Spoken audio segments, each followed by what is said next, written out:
All right, welcome to the relationship show. This guy writes his post 6 years together. She moved on fast. That is the case. So sometimes, like women, what they'll do before leaving you, they will stay in the relationship until the point they have no interest in you whatsoever. That way they can walk away from you and mean it.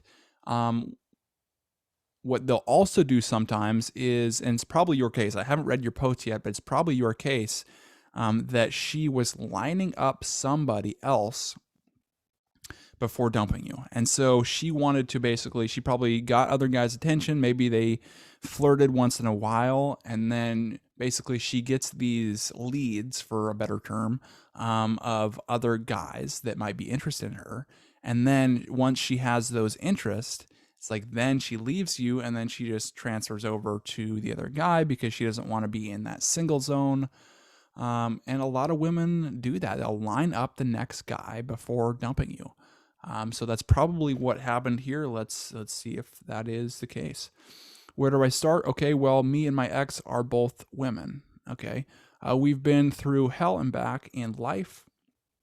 Her and I for 6 years, lived together and been together for 6 years, and throughout that time, she hammered in my head how I was it for her, and she'd never love again. Yeah, well, what women say in a moment is probably what they're feeling, but that does not necessarily mean that it's going to be the case today. So she might have said that a month ago, and you're saying that as seeing that as truth now, but it's just not the case. It's like that's how she was feeling in that particular moment about you, but now things have changed and she feels a different way. And so be aware that women communicate in that regard. What they'll also do is they'll bring up things like in the past.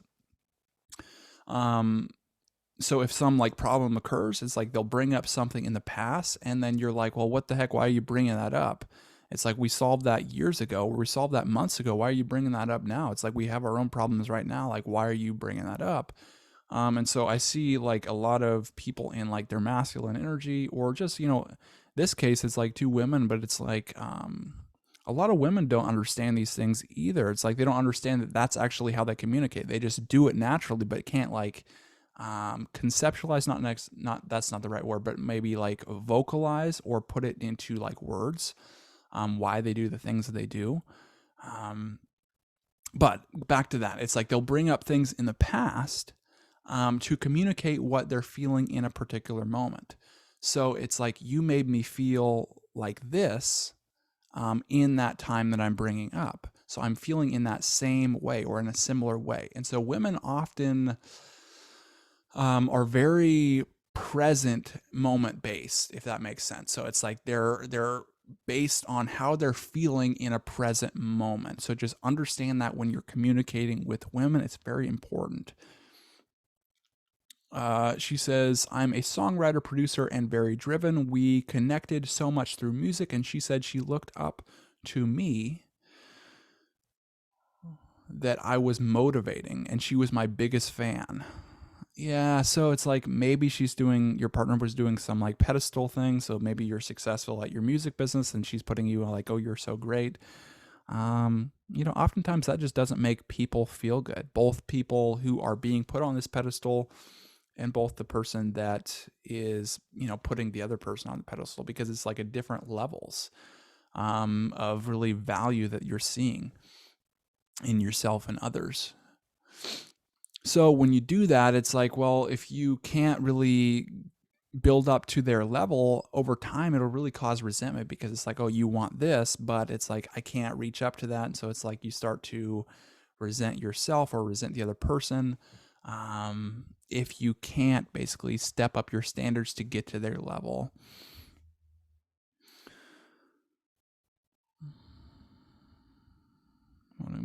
We were a family for 6 years and spent every day together. A year ago, we stopped living together. Oh, so this is, yeah, so there we go. What I was talking about earlier, those are my like clues and the patterns that I continuously see, is that women will leave, once they have basically zero interest or they've lined somebody else up. So you've been having problems, you moved out a year ago. That's probably when it was like over for as far as attraction. That's when something, basically you hit like some kind of wall. And then for the past year, she's been like slowly, separating. And so she has the courage to basically walk away because her feelings have now reached a point where she has no feelings for you. And now she can go on to somebody else and then basically not come back to you. 3 months ago, we got distant for a few weeks. Yeah. So 3 months ago, a year you moved out. 3 months ago, you're not even seeing each other for 2 weeks. Yeah. That's what's, yeah. The following week, she says she's talking to someone else. Oh my gosh, there you go. Exact example of that. Now they're lining someone else up because the interest is gone. Now they're lining someone up before leaving you. And then they will, once they have that person lined up, there you go. Yeah, if you can recognize these patterns, it's almost like clockwork. It's just like the same patterns you see over and over and over again. And so if you really study relationships, go through my videos, it's like you'll see so many patterns are repeated and repeated. And then once you can recognize those repeating patterns, it's like you can solve them in an effective way. Okay. Someone else, thought she was saying that just hurt me. 3 weeks later, I find out in Facebook, of all places, by her profile photo that she's in a relationship. Yep, there you go. I feel I've been lied to for 6 years.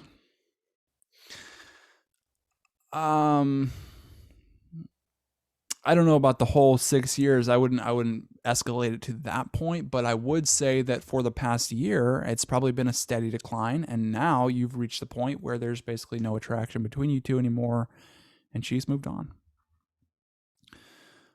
Who was I dating, and who the fuck is this person now? Well, it's probably, the same person. It's just you're two of you are distant. And so your perception of them has changed. My heart smashed. I haven't contacted her since before I found out, and I won't. Yeah, I mean, you got dumped pretty much. So it sucks, but it's like, it happens. And use it as a learning experience. So you're going to experience pain through this because that's what happens. It's like when you lose somebody, it's like, especially when you've been with someone for 6 years, it's like, often your identities become like really entwined with each other when you've been with someone for that long. And so it's like when you leave somebody like that, you experience a lot of pain because you're really losing a part of your identity. And now you have to basically go into the uncertainty and then create a new foundation of an identity. That's a difficult thing to do. It's been 2 months since we last spoke. Yeah, I mean, it's like that year allowed her to do that, allowed her to walk away and just not reach out to you again. That sucks, but it is what it is. Please, I need your thoughts, opinions, and feedback. You might have lost this person, and if something happens like, well, what I also see is that a lot of people don't know or understand relationships. So if she leaves you for someone else, chances are that person, that new person, isn't going to fulfill their needs either, or they're going to mess up some way. And so sometimes when that happens, when they mess up, then they reach out back to you. So from your perspective, what I would do right now in order to get her back is I would maintain this no contact. And so completely give her space. And then really it's just a matter of waiting for this new person to mess up. And then once they mess up, then your old partner starts to wonder about you, and see what you're doing. And so it's like when she becomes curious and wonders about you, and then you also give her that space. So it allows your feelings to be like unclear. She's going to want to find out what your feelings are. And so she's going to reach out. At that point, that's when you set a definite date. And so you be direct, decisive. If you are in kind of a masculine role in this relationship, because lesbian relationships, they do have a masculine and feminine role. It's like we pick partners who have really the reciprocating masculine and feminine role. So this actually could be, so it's like, if you're balanced, you'd pick somebody who's also balanced, meaning balance between masculine and feminine. So you have like both of those qualities that are pretty equal. You typically pick someone else that has those equal qualities. Whereas if you're more in your masculine, so say like 75% in your masculine, 25% in your feminine, you'd be really attracted to somebody who's like 75% in their feminine and 25% in their masculine. So think about yin and yang. So you have those circles, the circle, and then half of it is like the black and white, but also you get that dot. And so it's like that we have masculine essence in us, and we also have that dot, which is the opposing. So if we're masculine, we have the opposing feminine as that dot, and then vice versa.